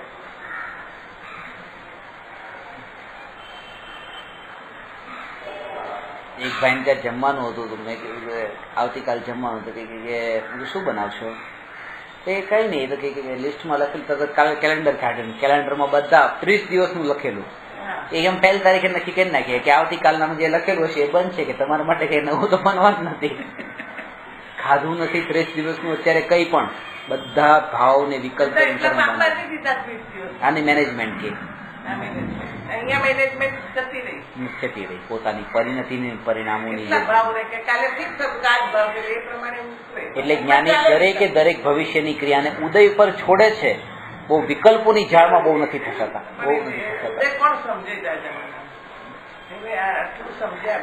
તત્વ વિચારના બળ ઉપર જ આની શ્રદ્ધા થાય છે. ના થાય આટલું સમજીએ તો બી ભૂલીએ છીએ ને જૂની આદતથી. ખબર છે કે થવાનું છે તે જ થશે તો બી ફિક્સ કરવા જઈએ છીએ. અને આમાં બધા તો જ્ઞાની નથી થતા, બધા મહાવીર ભગવાન નથી થતા, કે બધા પછી અહીંયા મનમોહનસિંહ નથી થતા, કોઈ બધા સચિન તેંડુલકર નથી થતા, બધા આત્મજ્ઞાની નથી થતા, કોઈ વિરલા હોય છે.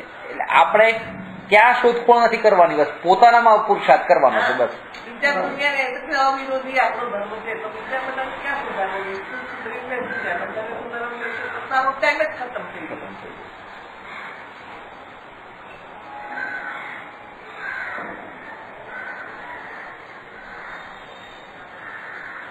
જરૂરિયાત ઓછી હોય ને તો જ આ સાધના થાય. કોન્ટેક્ટ હોય તો કશું ન થાય. પરિગ્રહ તો ઠીક, આમાં બી કામ ફેસિલિટીઝ બધી જોઈએ, શાક ખાય પણ આમ જ જોઈએ, આવી જ રોટલી જોઈએ, આવું શાક જોઈએ, આમ તાજું જોઈએ, આમ કેટલા વિકલ્પ રોટલી શાક ખાવા 10 ના ખાતા હોય તો. એનું એક કારણ એ પણ છે કે આ મળી ગયું છે ને એટલે થોડોક નશો છે. જેને નથી મળ્યું એને ખબર છે, નથી મળ્યું એને ખબર છે. કહું ને ગામમાં અમે આજે સાડીઓ આપી ને ત્યાં બહેનોને બધાને એક સાડીના 2 ટુકડા કરે, એ કાપીને વચ્ચેથી અને બે કરીને પછી પહેરે, 5 મીટરની અડધી સાડી કરીને પહેરે. ગરીબાઈ ઓઢણી જેવી રીતે, ત્યાં તો ગામડામાં તો ચાલે હવે એમ કે હા એવી રીતે. હવે એટલે નથી ને એને ખબર છે, પણ એવી રીતે કે આપણને આ જે જૈન ધર્મ પણ મળ્યો છે ને બાકી આ તમે જો 700 કરોડ લોકો દુનિયાના અને 700 કરોડમાંથી આટલા લોકોને તે લાખોમાં જે આટલા લોકોને ધર્મ મળ્યો, આ વિતરાગી ધર્મ, એ કેટલા પુણ્યના ઉદય હશે, ત્યારે મળ્યો હશે. કેટલા પુણ્યના ઉદય છે એ તો બરાબર રિયલાઇઝ થાય છે. તો પણ આદત છે મજબૂર, અમુક આદતો ખરાબ પડી ગયું, એ બદલતા બહુ વાર લાગે. ટેવ એ બધી આદતો છે. હવે સારી બરાબર પીવું, હું મારી એકલી ભલે જાતે પીશું પણ બરાબર લઈને પીશું, એવી આદત. લઈને બેસું બધું, પાણી પીછે કોઈ માંગવું ન પડે, પણ એવી આદત ને ચલાવી લેવાની આદત નથી. ભલે રોટલી શાક હોય પણ બધું મને વ્યવસ્થિત અને ચલાવી લેવું, પણ પરાણ એને સમજણ પેલા જોઈએ. આ જોર એના ઉપર નથી આપવાનું કે તમારા થાળીમાં જે મળ્યું છે એ મળ્યું એ બધું તમે લઈ લો, બસ જેમ છે તમે ઉભા ન થાવ, મીઠું નથી તો મીઠા વગર ખાઈ લો, એમ નહીં. તમે એ વસ્તુને પેલા સમજી લો પૂરી રીતે કે મીઠા વગરનું ખાઈ લો, પણ શું કામ ખાઈ લો, કેમ ખાઈ લો. અંદરથી જેને એની અનુભૂતિ થઈ હોય ને કે ખરેખર જો એ મીઠું નાખવામાં આવે તો પણ જે સુખ જે છે એ સુખ એ પળ પૂરતું હશે, એ ટકવાવાળું નહીં હોય, એટલા માટે મીઠું એની સમજણપૂર્વક જો આનો ત્યાગ કર્યો હોય ને તો એ કર્મની નિર્જરાનું કારણ બને. બાકી દમન કરીને તો એવા તો કેટલાય મુનિ દીક્ષા પણ લઈ લીધી અનંતવાર. મુનિપદ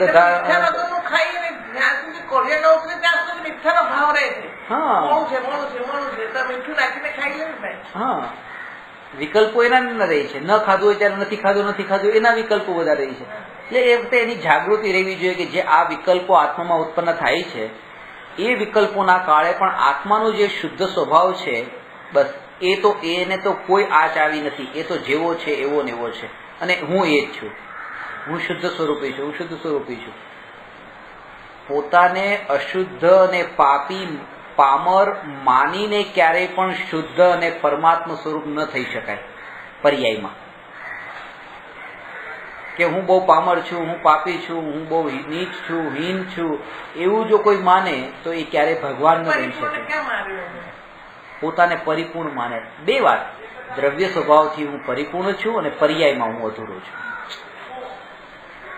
દ્રવ્ય સ્વભાવથી હું પરમાત્મા છું અને પર્યાયમાં મુનિરાજોનો દાસાનું દાસ છું. આવું ગુરુદેવ કહેતા. બે વાત સાચી છે. દ્રવ્ય સ્વભાવથી પરમાત્મા છું એ વાત પણ સાચી છે. મારે કોઈની જરૂર નથી પોતાના જીવનને ટકાવવા માટે. આહાર પાણીથી પણ જીવતો નથી ને આયુ કર્મના ઉદયથી પણ જીવતો નથી. જીવત્વ શક્તિથી જીવો છે. એ જ વાત છે ને, એ બહુ હાયર વાત છે. એ જ વાત અત્યારે આવી શકે છે, કેમ ના આવે? જો એમ જેને એ વાત આવી ગઈ છે એના માટે પછી આ 5 ઇન્દ્રિયના વિષયના ભોગમાં પડવું એ બહુ હાયર થઈ જાય છે. આ મારાથી ન થઈ શકે. કેવી રીતે થઈ શકે? હું મારા પોતાના ઘરમાં સુખ છે, મારે અત્યારે શાંતિથી બેસવું છે, આરામ કરવો છે, મારો એવો સરસ મજાનો મહેલ છે અને એની ચાવી પણ મારી પાસે છે. એ ચાવી હોવા છતાં પણ હું બીજાના ઘરના દરવાજા ખટખટાવું છું તો મને આરામ કરવા આપો, મારે શાંતિ જોઈએ છે, મારે આરામ કરવો છે. આ અજ્ઞાનતા અને મૂર્ખતા નહીં તો બીજું શું છે? કે પોતાના આત્મામાં અનંત સુખ છે ને એની ચાવી પણ મારી પાસે છે, તો પણ હું બીજા પરદ્રવ્ય પાસે જાઉં છું, પૂતગલ પાસે જાઉં છું, રસગુલ્લાને કહું છું મને તો શાંતિ આપને, મને તો સુખ આપને. સુખની ચાવી પોતાની પાસે છે, અંદરમાં જવાની, તો એ બીજા પાસે હાથ ફેલાવે છે.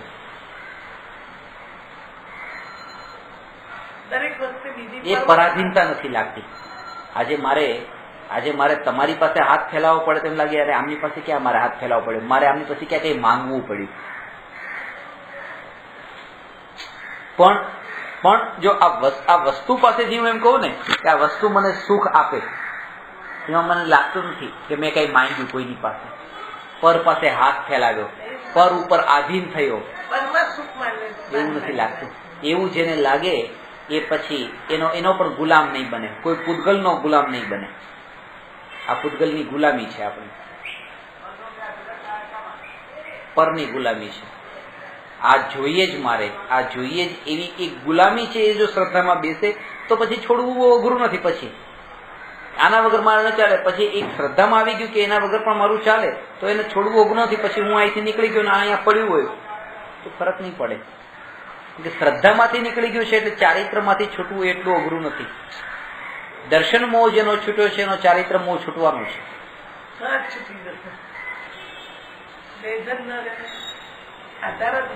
અને એ લેવલ સુધી પહોંચવા માટે એને આ અભ્યાસ જોઈએ, એ આ તત્વ વિચાર જોઈએ, એને આ જ વાતાવરણ જોઈએ, આનું જેટલું બને એટલું આને સાંભળે રાખે.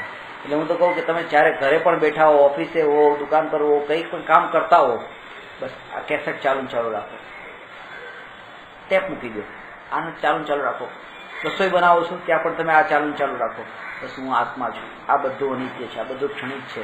કારણ કે અનાદિકાળના જે સંસ્કારો બિલકુલ જે ગાઢ થઈ ગયા છે આત્માની અંદર, એને કાઢવા માટે આ ખાલી 2 મિનિટ 2 કલાકમાંથી નહીં થાય.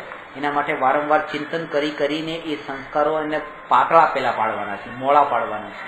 આ વૃત્તિઓ બધી જે અંદરની પડેલી છે, અને મનને મારીને નહીં, વિથ અન્ડરસ્ટેન્ડિંગ, સમજીને પ્રસન્નતા. તમે હવે તમે છાપું નથી મારતા એટલે મારે છાપું બંધ કરી દેવું છે, તમે પાપડ નથી ખાતા મારે પાપડ બંધ કરી દેવો છે, અને તમે પૈસાનો મોહ નથી છોડતા તો મારે તો પૈસાનો મોહ છોડવો જ નથી. એમ નહીં, તમારે જે કરવું, મને જે આ વસ્તુ સમજાવવી જોઈએ કે ના આ ક્ષણિક છે એટલા માટે મારે આને છોડવું છે. બીજાના કારણે નહીં, મારે પોતાના માટેથી ના કરવું છે.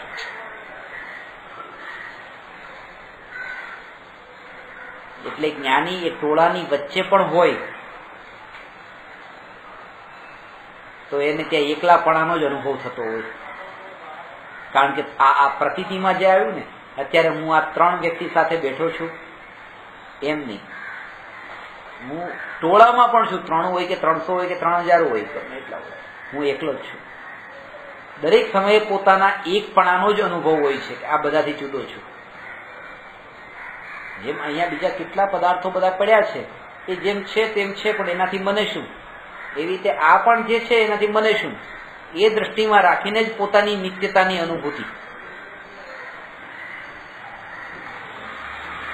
દરેક જો એવી અનુભૂતિ જો કરે કે બસ હું પોતે એકરૂપ જ છું, તો એ ટોળાની વચ્ચે પણ પોતાના એકપણાનો અનુભવ કરે છે. અને ખાલી આ સમજણ વગર હિમાલયની ગુફાઓમાં પણ હોય તોય તે મુંબઈની અહીંનો અવાજ એને ત્યાં સંભળાતો હોય, કારણ કે ભાવો ત્યાં સાથે લઈને ગયો છે એટલા માટે.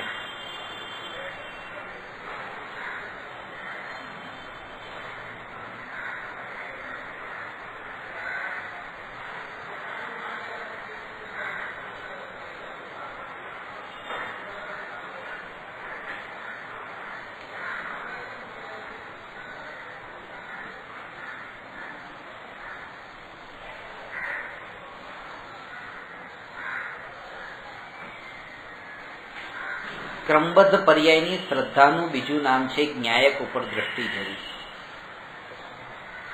જ્યારે એ શ્રદ્ધાન થાય કે આ ક્રમબદ્ધ પર્યાયની શ્રદ્ધા સમ્યક દ્રષ્ટિને જોઈ, ચોથા ગુણસ્થાન પછી મિથ્યા દ્રષ્ટિ અજ્ઞાનીને આ શ્રદ્ધા ન હોય, કારણ કે એને તો એમ જ છે કે બસ કંઈક ફેરફાર હું કરી શકું છું. બોલવું અલગ વાત છે અને માનવું અલગ વાત છે. આ શ્રદ્ધાનો અર્થ માનવું છે, બોલવું નહીં. તમે મને મળવા માટે આવજો, 3 વાગે આવજો, અને કોશિશ કરજો બને તો વેલા અવાય. તો આ જે વેલા અવાય અને તમે 3:15 આવ્યા, અરે મોડા તમે આવ્યા, આ વહેલું અને મોડું એ બોલવામાં હોય પણ માનવામાં ન હોય. સર્વન્ટને કીધું છે કે ભાઈ તારે અહીંયા 8 વાગે આવી જવાનું છે, સાફ કરવાનું છે, ને 8 ની બદલે 8:30 આવ્યો. બોલ્યા કે ભાઈ ટાઈમે કેમ નહીં આવ્યો, પણ માનવાનું એમ કે ટાઈમે જ આવ્યો છે. આ વાત બોલવાની નહીં, અંદરમાં તો સમાધાન કરી લેવાનું, બરાબર છે એના ટાઈમે જ આવ્યો છે, એ વહેલું મોડું ન થઈ શકે, એમાં ફેરફાર ન થઈ શકે. જેથી કરીને આ અંદરમાં જે માની લીધું ને કે એના ટાઈમે જ છે, પોતે દુઃખી ન થયા. અને એ નિશ્ચય, માનવાનું નામ અંદરનો નિશ્ચય છે, અને આ કીધું ને કાલથી 8 વાગે ટાઈમ પર આવજે, એ કહી દેવાનું નામ વ્યવહાર છે. આ બંનેનો સમન્વય હોય ત્યારે અત્યારનો વ્યવહાર ચાલતો, અત્યારનો આ સંસાર જે ગ્રહસ્થ દશાનો, આ ગ્રહસ્થ ધર્મ એ રીતે ચાલતો હોય છે. કહેવાનો પ્રકાર હોય. પછી એમ કે તોછડાયથી એમ ન કે, એમ કે ભાઈ વહેલા આવજે, ટાઈમ પર આવજે, એ બધું કંઈ પણ બોલે વ્યવહારની ભાષામાં. પણ એમ નહીં કે તું બરાબર ટાઈમે જ આવ્યો છો ભાઈ, આ રીતે જ આવતો રહેજે, કારણ કે આ વાત બોલવાની ન હોય. વિકલ્પની જાત ન ઉભી કરવી એટલે અંદર સમાધાન કરી લે. હા,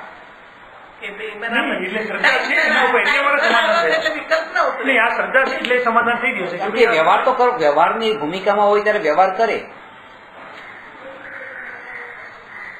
પતિ ઓફિસ જતા હતા એટલે પત્નીએ પતિને કીધું ઘરના ખર્ચા માટે કઈ વસ્તુ બધી લાવવાની છે, શાકભાજી ના હાથે બધું લાવવું છે, પૈસા આપતા જાવ.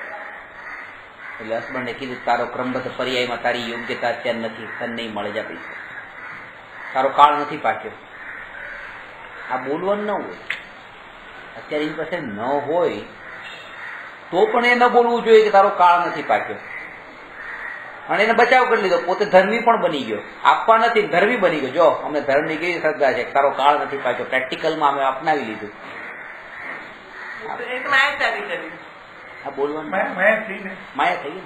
આ બોલાય નહીં, તારો કાળ પાક્યો નથી. સાંજે ઘરે આવ્યો, હસબન્ડે કીધું ચલ ફટાફટ જમવાનું કાઢ, તમારો કાળ પાક્યો નથી, જમવાનું નહીં મળે. એવો પછી જવાબ સાંભળવો પડે. જો આવો જવાબ હોય તો પછી એનો ઉદય પણ એવો આવે ને, બાંધેલા ભોગવવા પડે ને. એટલે ત્યાં એ કીધું કે વ્યવહાર એવો કરે કે પત્ની પૈસા માંગે તો એને પૈસા આપી દે, અને પતિ જમવાનું માંગે તો એને જમવાનું આપી દે. આવો વ્યવહાર હોય. અને એ સમયે બેની શ્રદ્ધા હોય કે આ જે થઈ રહ્યું છે આ બધું ઉદય અનુસારે બરાબર જ થઈ રહ્યું છે, એની યોગ્યતા અનુસાર થઈ રહ્યું છે, એ શ્રદ્ધા રાખે. આ બંનેનો સમન્વય નિશ્ચય અને વ્યવહાર.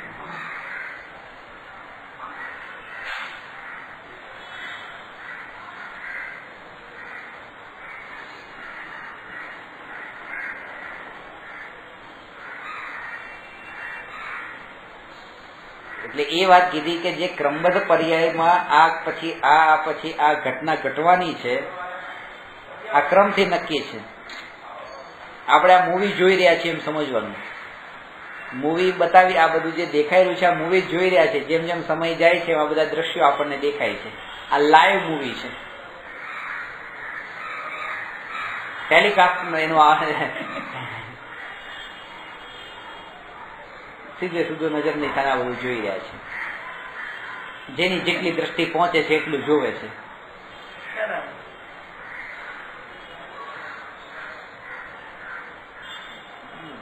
એટલે હવે આમ ન ઘટે ને આમ ઘટે આ વિકલ્પ હવે નહીં રહી.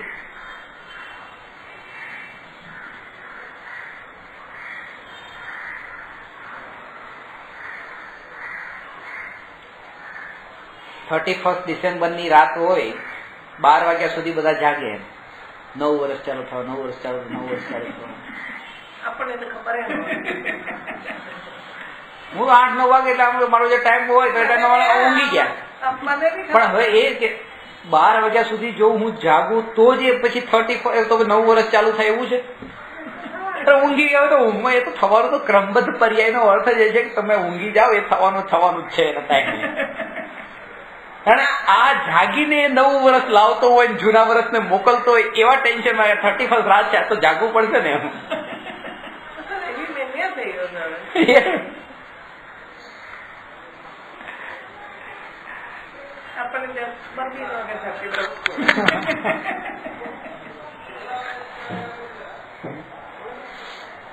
આપણા સિદ્ધાંતમાં દિવાળીની વેલ્યુ છે, ભગવાન મોક્ષે ગયા એની વેલ્યુ છે. અમે ક્યાં વેલ્યુ છે?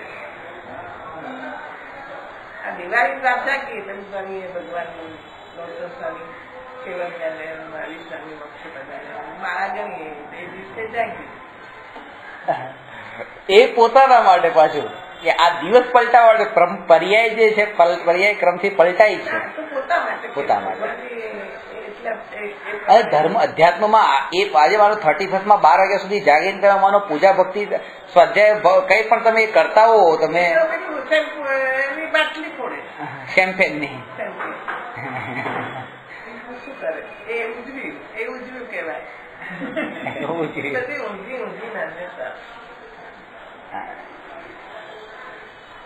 દ્રષ્ટિ જ અલગ છે ને કે સુખ અહીંયા છે, સુખ અહીંયા છે. સિદ્ધાંત જ બધા સુખ મેળવવા માટે જે કરવાનું માટે દુઃખ જ ઉત્પન્ન કરે છે એમ વાત છે.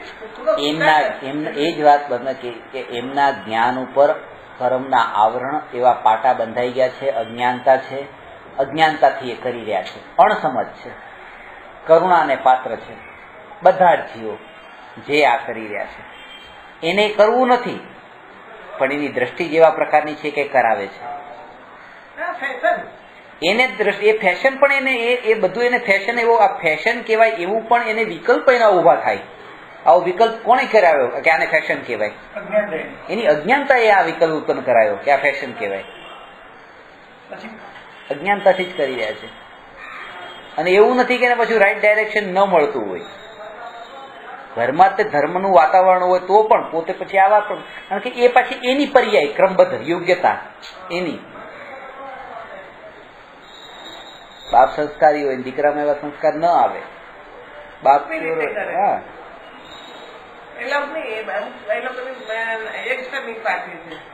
એમ કરીને એલાઉડ ન કરે.